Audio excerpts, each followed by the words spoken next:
हमारा अन्नदाता। पग पग पर है संग तुम्हारे अन्नदाता। लहू किसानों का बन के पसीना सींचता है धरती का सीना। मेहनत का तेरी हक दिलवाने, नई तकनीक नई खोज बताने। पशुधन को गुणवान बनाना, पौध सुरक्षा को सिखलाना, खेती के सब गुर समझाने, भारत का सरताज बनाने। आठों पहर है संग तुम्हारे अन्नदाता अन्नदाता। नमस्कार, मैं हूं आपके साथ विभा उपाध्याय और आप सभी दर्शकों का अन्नदाता कार्यक्रम में स्वागत करती हूं। हमारे देश का किसान जन का पोषक है, वो श्रम का देवता है, अन्नदाता है। उसमें ही भारत की आत्मा निवास करती है और ऐसे ही किसानों की प्रगति के लिए हम खेती बाड़ी से जुड़ी हुई बहुत सी नई लाभकारी जानकारियां हर रोज सुबह लेकर आते हैं। तो चलिए कार्यक्रम शुरू करने से पहले देखते हैं क्या है आज के अन्नदाता में। महिला दिवस पर अन्नदाता की खास प्रस्तुति।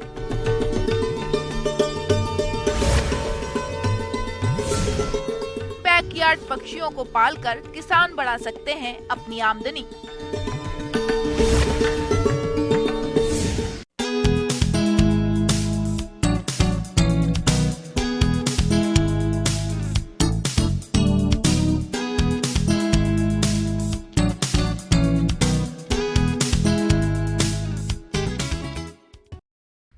हर साल 8 मार्च को अंतर्राष्ट्रीय महिला दिवस मनाया जाता है। अंतर्राष्ट्रीय महिला दिवस महिलाओं के सशक्तिकरण का प्रतीक है। इस दिन को मनाने का प्रमुख लक्ष्य, आज महिलाएं किसी भी क्षेत्र में पुरुषों से पीछे नहीं हैं।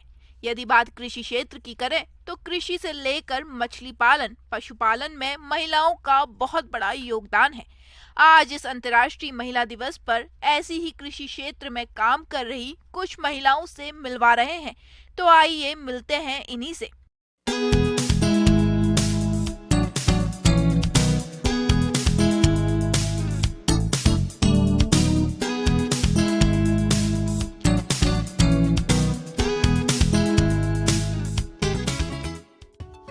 आज की महिलाएं भी खेती बाड़ी के क्षेत्र में किसी से पीछे नहीं है।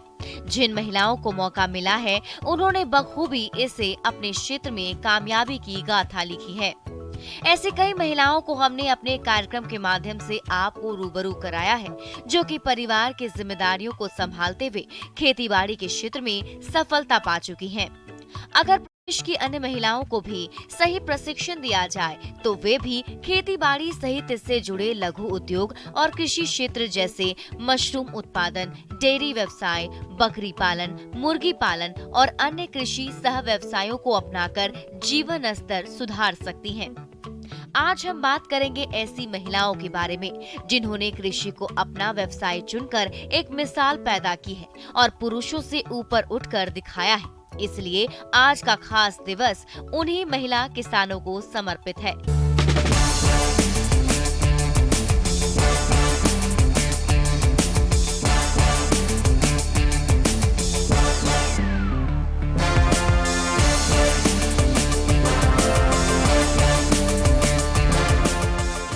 मेरे को शुरू से ही पेड़ पौधे या बागवानी में इंटरेस्ट था और चांस की बात है कि शादी होके आई तो यहाँ पे हमारा मतलब मेरे ससुर का और हस्बैंड का काम यही था। पहले तो ये ठेके पे थी तो मैं आती तो हमेशा इनके साथ ही, हफ्ते में 2 बार 3 बार।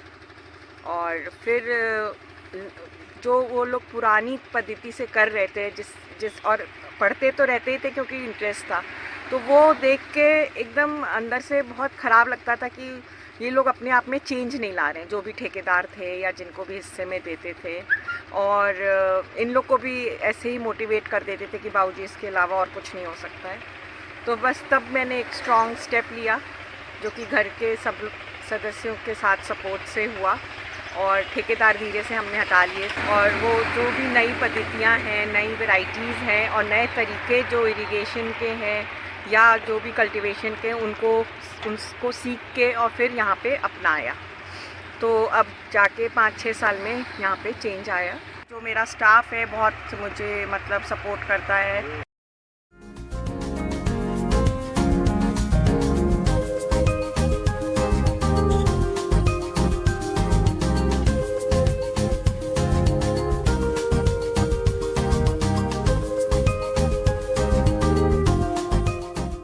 हम ये चील की पत्तियों के प्रोडक्ट बना रहे हैं। ये सभी हमारे 10 ग्रुप है, 10 ग्रुप में हर लेडीज़ ये काम कर रही है। और इसके अलावा ये लेडीज़ फ्रूट बास्केट, चिल्लर बॉक्स, चपाती बॉक्स, फ्रूट ट्रे मतलब इत्यादि बहुत सारे काम इसमें कर रही है। सर जैसे कि हम चपाती बॉक्स बनाते हैं, चपाती बॉक्स बनाने में हमें काफ़ी टाइम लग जाता है। अगर तो हम सुबह से शाम बैठे तो समझो आपकी मतलब 3 दिन में हमारा चपाती बॉक्स तैयार हो जाता है। उसके बाद फिर उसका यूज़ किया जाता है। सर जैसे कि हम सभी लेडीज़ें ये थोड़ा अपने घरों के काम के अलावा ये छोटी छोटी चीज़ें बनाते हैं, तो एक लेडीज़ अपनी 30-40 हज़ार कमा चुके हैं, क्योंकि घर के कामों के अलावा ही हम ये थोड़ा टाइम निकालते हैं। पर जो हमारी ट्रेनर हैं उन्होंने 3 लाख तक की अपनी सेविंग कर ली है।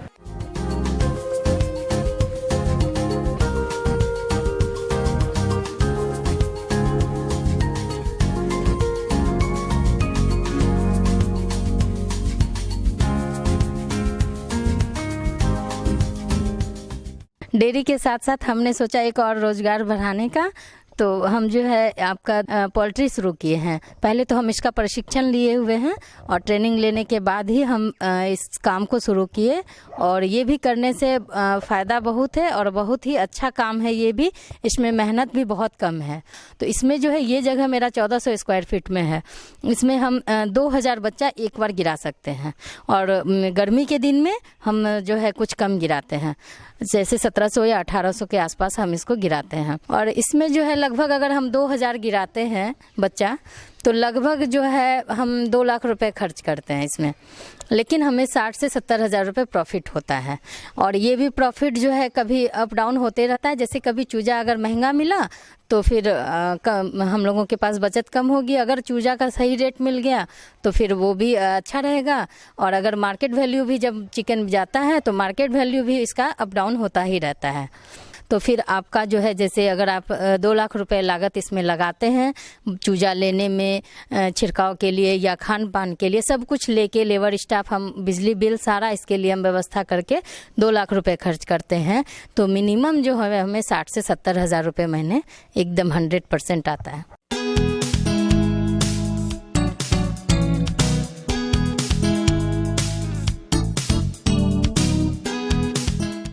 किसान भाइयों, अब लेते हैं एक छोटा सा ब्रेक।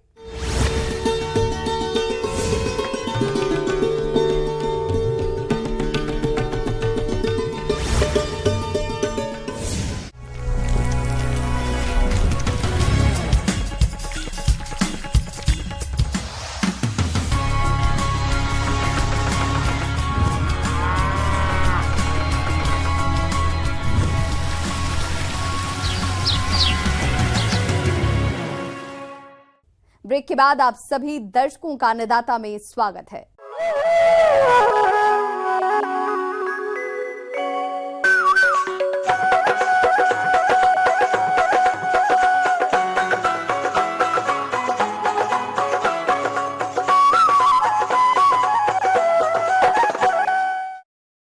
आज के समय में अगर खेती बाड़ी से अच्छा लाभ कमाना है तो आपको खेती के साथ सह व्यवसाय को करना जरूरी है। और इन कृषि सह व्यवसायों में बैकयार्ड पक्षियों को पालकर आप अच्छा मुनाफा कमा सकते हैं, क्योंकि इनका पालन कम जगह और कम खर्च में आसानी से किया जा सकता है। तो चलिए बैकयार्ड पक्षियों के पालन के बारे में जानते हैं विषय विशेषज्ञ डॉक्टर मनीष कुमार से।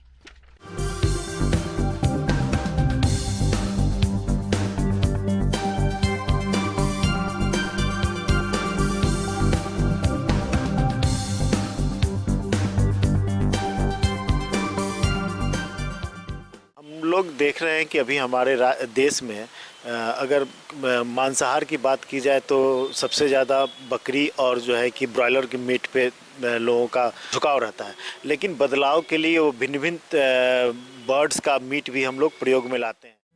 नवीन वैज्ञानिक तकनीकी जानकारी द्वारा कुक्कुट पालन एक उद्योग का रूप ले चुका है, जिससे भोजन के आवश्यक अंग प्रोटीन का उत्पादन बढ़ाने के साथ साथ आर्थिक लाभ भी होता है।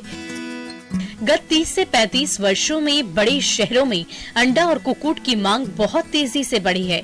इसी कारण ये व्यवसाय तेजी से बढ़ता जा रहा है। इसको किसान 25 से 50 पक्षी रखकर बैकयार्ड मुर्गी पालन के रूप में भी कर सकते हैं। जैसा कि मैंने बताया है पहले, बैकयार्ड पोल्ट्री में हम लोग पुराने देसी मुर्गी की बात करते हैं, जिसका ब्रीड असील और ग्राम प्रिया, वनराजा इत्यादि। उसके बाद जो है कि देसी मुर्गी के अलावा अन्य पक्षी जिसका हम लोग जो है कि पालन कर रहे हैं, जो कि मेनली बैकयार्ड फार्मिंग के रूप में ही अभी अपने देश में किया जा रहा है, उसमें बटेर, टर्की और गिन्नी फाउल प्रमुख है।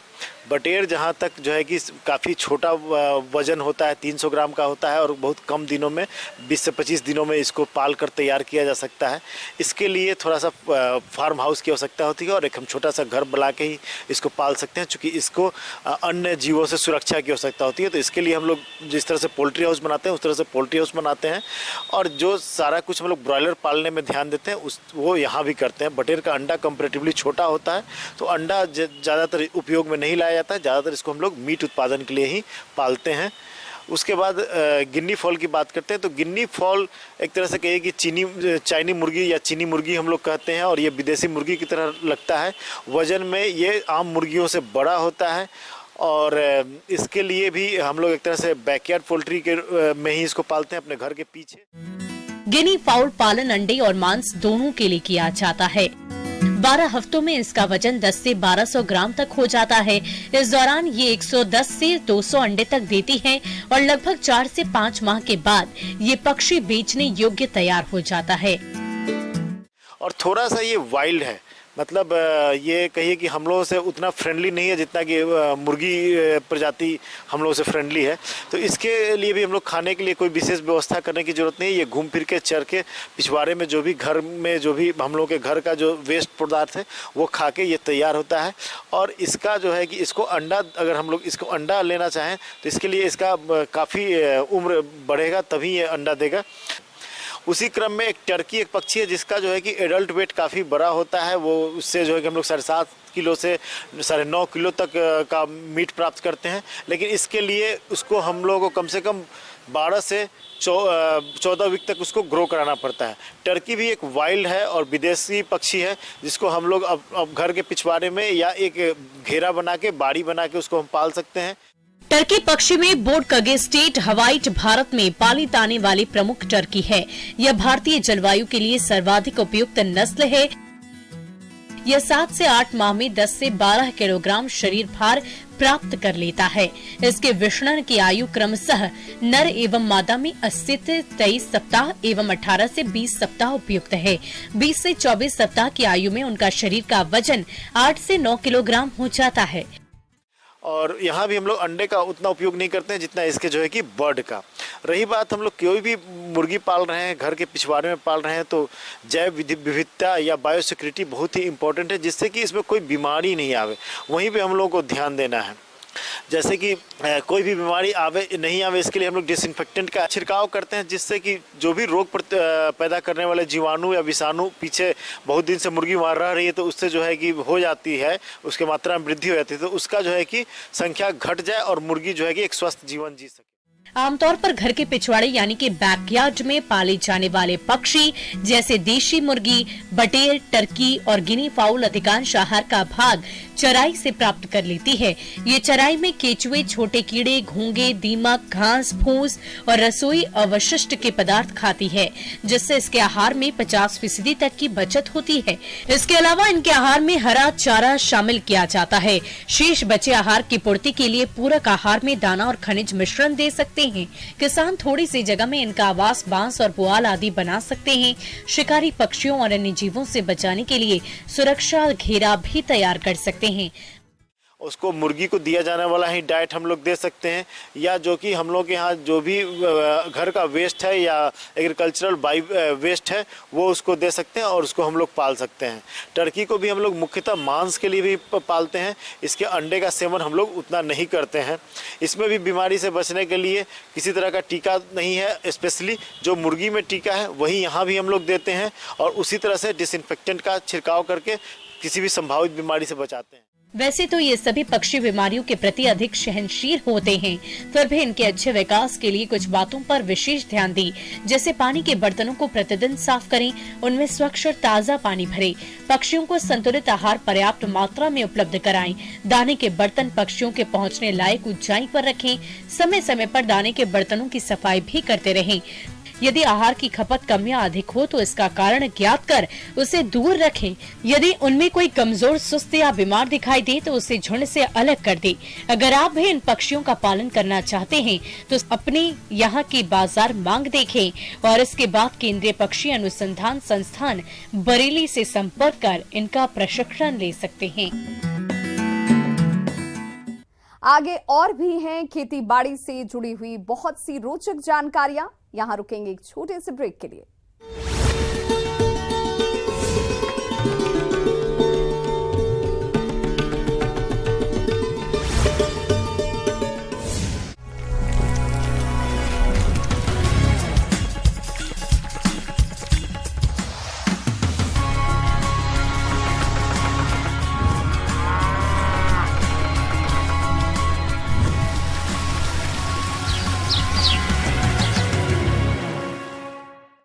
ब्रेक के बाद एक बार फिर से आप सभी दर्शकों का अन्नदाता कार्यक्रम में स्वागत है।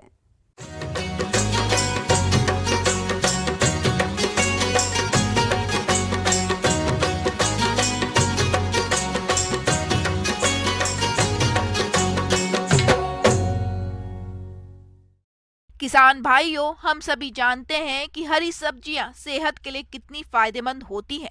उनमें भी यदि पालक की बात करें तो उसका अपना अलग ही महत्व है, क्योंकि पालक में आयरन और एंटीऑक्सीडेंट भरपूर मात्रा में पाए जाते हैं, जिसके चलते गर्मी के मौसम में पालक का उपयोग भरपूर मात्रा में होता है। तो आप इसी लाभ को देखते हुए कैसे करें पालक की खेती, इस बारे में जानकारी दे रही है विषय विशेषज्ञ डॉक्टर शरीन अख्तर।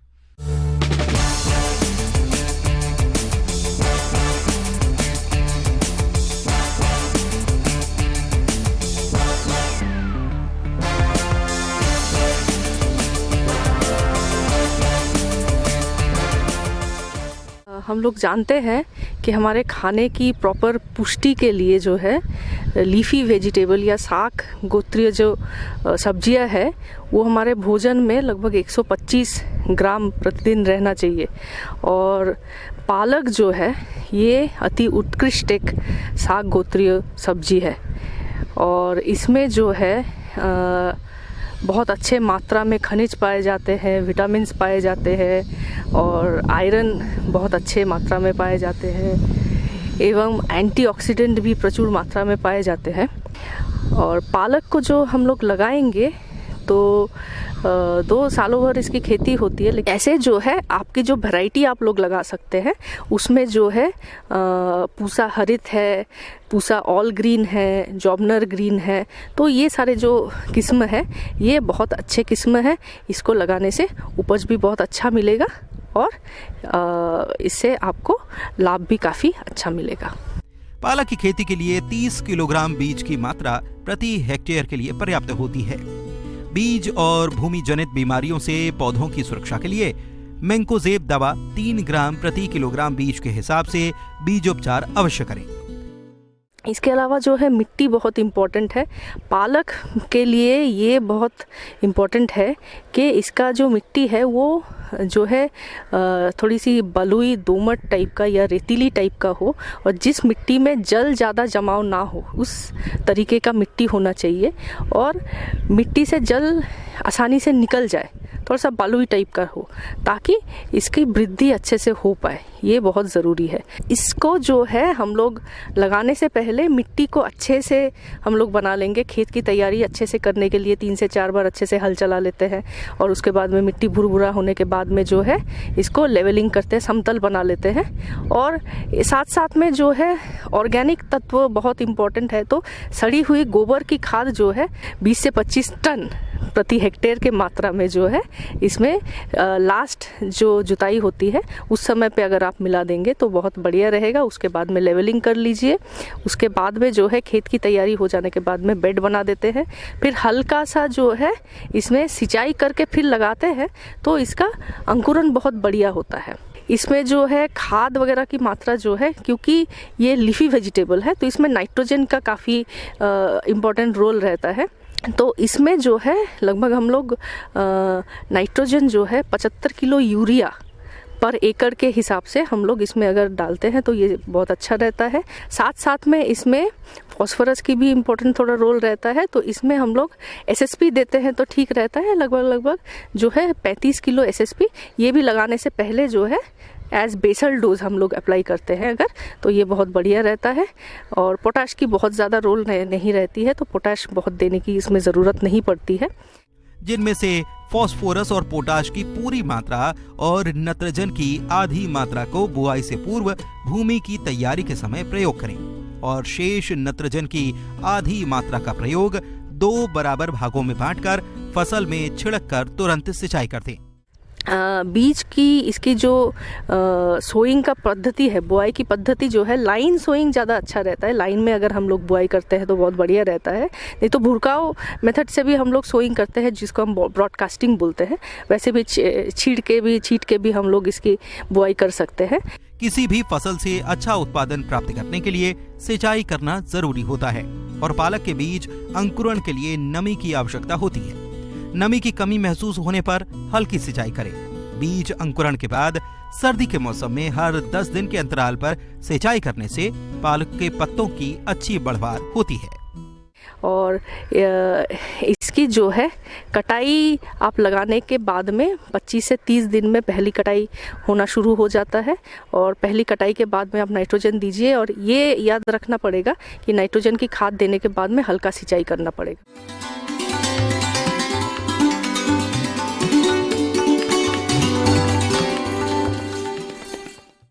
आइए जानते हैं अन्नदाता निःशुल्क फोन के माध्यम से पूछे गए समस्याओं का समाधान।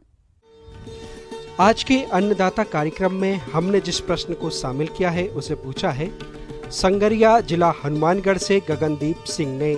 आप सरसों की फसल में कीट और रोग नियंत्रण पर जानकारी चाहते हैं, तो गगनदीप जी आपकी जानकारी के लिए प्रस्तुत है कार्यक्रम का यह अंश।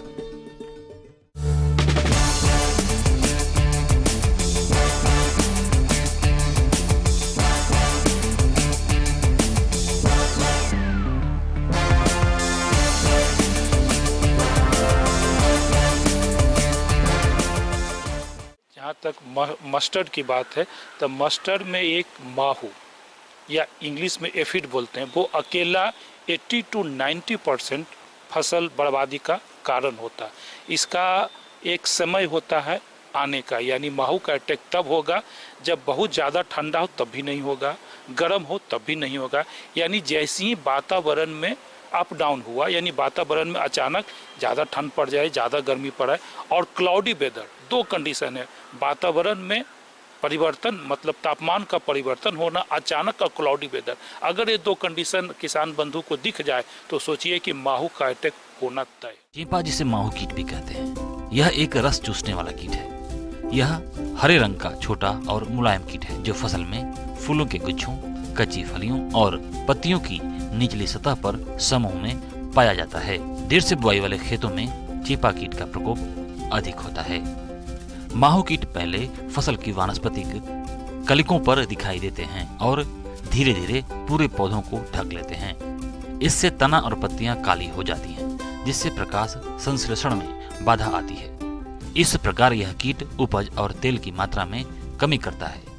अब माहू मस्टर्ड क्रॉप में इस मतलब 80 to 90% अलग, मतलब ये अकेला डैमेज का कारण होता है। इसके लिए ये बहुत नाजुक कीड़ा होता है और ये जिस समय फल और फूल मतलब अवस्था में होता है, इसी अवस्था में माहू का अटैक होता है और क्या करता है कि सब कुछ मतलब सकिंग पेस्ट है, इसको हम लोग बोलते हैं चूसक, रस चूसक यंत्र है, वो फल और फूल बनने ही नहीं देता, उसका पूरा का पूरा रस चूस लेता है, जिसके कारण ये सोचिए कि 80 to 90% आपका ये बर्बाद हो जाता है। तो चूंकि एक बहुत नाजुक कीड़ा होता है, इसकी रोकथाम के लिए जहां तक संभव हो सके सरसों की बुआई 15 अक्टूबर तक कर देनी चाहिए। इससे फसल में कीट का प्रकोप कम होता है। उर्वरकों की अनुशंसित मात्रा का ही प्रयोग करना चाहिए। प्राथमिक अवस्था में माहू कीट से ग्रसित टहनियों को तोड़कर नष्ट कर देने से कीट की वंशावृद्धि को कम किया जा सकता है। इसके लिए उतना हार्ड दवा की इंसेक्टिसाइड की जरूरत नहीं है। किसान बंधु अगर चाहे तो क्लोरोपाइरिफोस 1.5 से 2 ml प्रति लीटर के वाटर के हिसाब से, या अगर वो अवेलेबल नहीं है तो इमिडाक्लोप्रिड के से भी आप 1 से 1 मिलीलीटर पर लीटर वाटर के हिसाब से इमिडाक्लोप्रिड से भी आप नियंत्रण कर सकते हैं। इसके अलावा रस्ट, झुलसा भी इसमें इसका प्रकोप कहीं कहीं देखा जाता। एक रस्ट होता है व्हाइट रस्ट, आप देखिएगा कि जो फली जो होता है उसमें उजला कलर के वो आपको पूरा दिखना शुरू हो जाएगा, तो सोचिए कि आपके पास इसमें रस्ट का प्रकोप होगा। इसलिए रस्ट की स्थिति में आप पाउडर सल्फर का वेटेबल पाउडर सल्फर का प्रयोग आप कर सकते इसका निदान। खड़ी फसल में रोग के लक्षण दिखाई देने पर कॉपर ऑक्सीक्लोराइड 50 WP या मैंकोजेब 75 WP की 2 ग्राम मात्रा प्रति लीटर पानी के हिसाब से घोल बनाकर छिड़काव करें। जरूरत के हिसाब से छिड़काव 20 दिन के अंतर पर दोहराएं। करना चाह रहे थे उसकी गुणवत्ता को बढ़ाने के लिए, इफिशिएंसी को बढ़ाने के लिए अगर सल्फर का स्टिकर का प्रयोग करते हैं तो बहुत बढ़िया है। अगर जैविक चाहते हैं तो उसमें आप नीम ऑयल, जिसको बोलते हैं नीम का तेल, आपका 50 मिलीलीटर 1 टंकी पानी में आप दवा का प्रयोग कर सकते हैं। नीम का तेल भी कारगर है। अगर आप जैविक खेती करना चाहते हैं तो मैं नीम तेल का ही प्रयोग करने के लिए दूंगा। और आप जो है पीला रंग का स्टिकी पेपर लगा सकते हैं, लेकिन एक चीज़ ध्यान दीजिएगा, जब माहू का पीक पॉइंट हो तो उस समय में आपका स्टिकी जो पेपर लगाए हैं वो काम नहीं करेगा, क्योंकि बहुत ह्यूज मात्रा में अटैक होता है। इसलिए जब इनिशियली स्टेज हो तभी ये आपका जो स्टिकी है येलो कलर का वो काम करेगा। हैवी स्टेट में आपका काम नहीं कर सकता है, क्योंकि माहू का अटैक बहुत ज्यादा होता है। किसान भाइयों, कृषि संबंधित समस्या और सुझावों के लिए आप हमें इस पते पर संपर्क कर सकते हैं। प्रोड्यूसर अन्नदाता, news 18 Rajasthan, Ramoji film city, Hyderabad 501512। साथ ही आप हमें ईमेल भी कर सकते हैं। हमारा ईमेल है p18annadaata rajasthan@nw18.com। इसके अतिरिक्त आप हमें निःशुल्क हेल्पलाइन नंबर 180088921663 पर सोमवार से शनिवार सुबह 10 बजे से शाम 4 बजे के बीच संपर्क भी कर सकते हैं। अब समय हो रहा है आपसे विदा लेने का। कल फिर होगी मुलाकात कृषि से जुड़ी महत्वपूर्ण जानकारियों के साथ। नमस्कार।